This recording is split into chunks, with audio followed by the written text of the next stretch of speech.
माजी विद्यार्थी आणि मित्र, आपल्या सर्वांना जोडणारा एकच समान धागा आहे, तो म्हणजे आपण सगळे प्रायव्हेट हायस्कूलचे माजी विद्यार्थी आहोत. मगापासून पाहत होतो, वेगवेगळ्या तुकड्यांप्रमाणे आवाजावरून लक्षात येत होतं कुठल्या तुकडीचे लोक जास्त आहेत, आणि काही आवाज माझ्या अजून लक्षात आहेत, त्यामुळे हा आवाज कुणाचा आहे तेही लक्षात येत होतं. परंतु तुकडे वेगळे असतील, वर्ग वेगळे असतील, वर्ष वेगळे असतील, पण एखाद्या माळेमध्ये जसे मणी गुंफलेले असतात आणि नंतर त्याला माळेचं स्वरूप येतं, तसे आपण सगळे प्रायव्हेट हायस्कूल या एका धाग्यात गुंफलेले मणी आहोत, आणि म्हणून आपल्याला माळेचं स्वरूप आलेलं आहे. अशा सगळ्यांना एकत्र आणणं ही सोपी गोष्ट नाही. महाराज म्हणाले तसं प्रायव्हेट हायस्कूल, पलीकडे कुस्त्यांची मैदानं, खेळाची मैदानं, केशवराव भोसले नाट्यगृह, आणि हे सगळं प्रायव्हेट हायस्कूलमध्ये आहे होतं. तिकडे शारीरिक कुस्ती, इथं शैक्षणिक कुस्ती.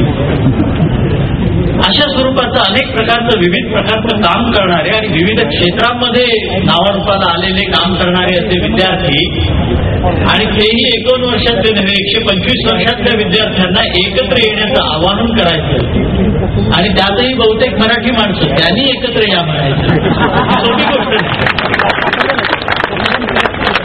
त्यामुळे मगापासून जे थोडे असे काही सांगितलं गेले, हे नाही म्हणाले, ते येत नाही म्हणाले, ते आले नाही, त्यांनी निमंत्रणाची वाट बघितली, यांनी पैसे दिले, त्यांनी पैसे दिले नाही, मला वाटतं हे सगळं आपण सोडून द्यायला पाहिजे. जे येतील ते आपले, जे येणार नाही तेही आपलेच, फक्त थोडे लांब असलेले, एवढंच फक्त आपण ठेवलं पाहिजे. अशा सगळ्यांना एकत्र आणणं ही तशी सोपी गोष्ट नाही. म्हणून डॉक्टर कुबेर हा आमचा यतीन शहा, हा नवीन मुलगा आहे. हा मी काल तो मला भेटायला आला, मी म्हटलं कुठल्या वर्गातला, तो 1997 का काहीतरी सांगितलं.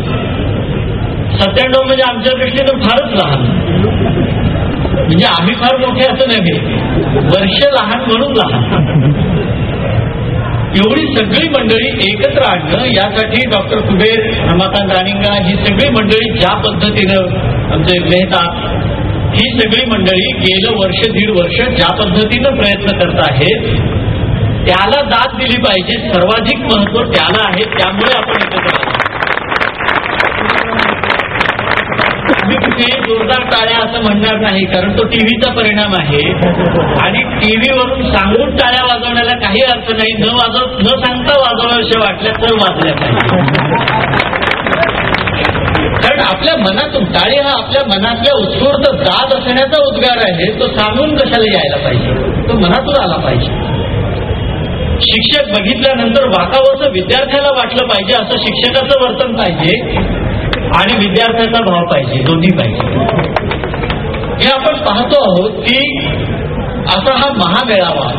माझा भाऊ या शाळेचा माजी विद्यार्थी ॲडव्होकेट विलास कुबळेकर, त्यानं मला जेव्हा सांगितलं की काही मंडळी असा प्रयत्न करतायत आणि तू आलं पाहिजे, आता मला सांगितलं पाहिजे. हे सांगताना त्यानं मला माझा भाऊ म्हणून सांगितलं नाही, प्रायव्हेट हायस्कूलचा एक माजी विद्यार्थी या नात्यानं त्यानं मला सांगितलं की तू आलं पाहिजे.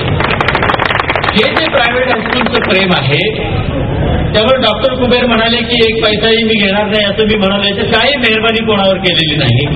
हे खरं म्हणजे सांगण्यासारखंही नाही. आपल्या आईकडे कोणी पैसे मागत नाही, आपल्या वडिलांकडे कोणी पैसे मागत नाही, आपल्या भावाकडे कोणी पैसे मागत नाही, आणि मी राजकारणात नाही, त्यामुळे असे पैसे मागत.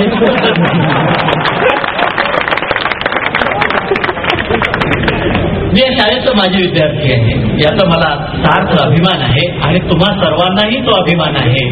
तो अभिमान नसता तर तुम्ही इथे आज आला नसता, आणि माझी खात्री आहे की हा अभिमान असणारे पण काही अडचणीमुळे येऊ न शकणारे सुद्धा हजारो विद्यार्थी आहेत. ते आज शरीरानं इथे उपस्थित नाहीत, पण माझी निश्चित खात्री आहे मनानं ते निश्चित इथं असणार,